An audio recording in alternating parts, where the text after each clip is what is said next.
身为一个全台走透透、深入体验在地客庄文化的背包客，今天我来到了苗栗诗坛的新店社区，这里的好山好水，有丰富的生态资源，赶快来拜访深耕在地文化、有许多导览经验的生态达人。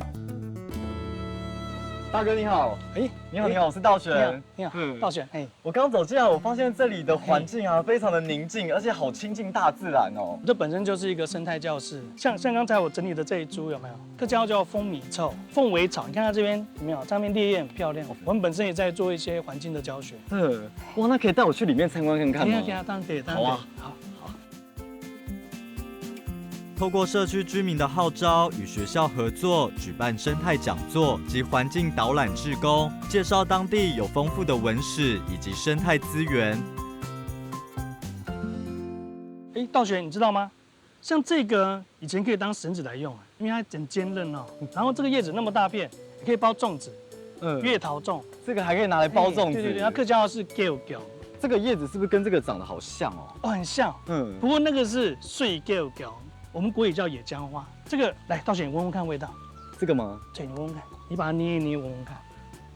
好特别哦，有叶子，有鱼腥的味道。对，鱼腥草，那客家话叫做 giao 店蜜。这个也不是我种的，只是我们让这个环境没有使用农药，让它很自然，让它自然生长，它自己长出来的，并不是我们种的。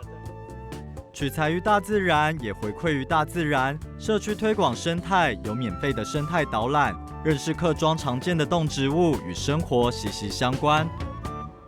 这个游戏的版面呢是模拟自然环境，对，像我跟当地的小朋友，我还用客家话来解释这个卡。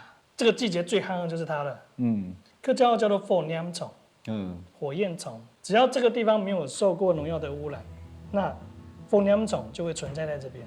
哇，那我觉得这个社区的营造非常特别啊，就是把这种生态环境啊、生态保育啊，还有这个教育啊，跟客家话从小扎根，我觉得这是非常特别的一个社区。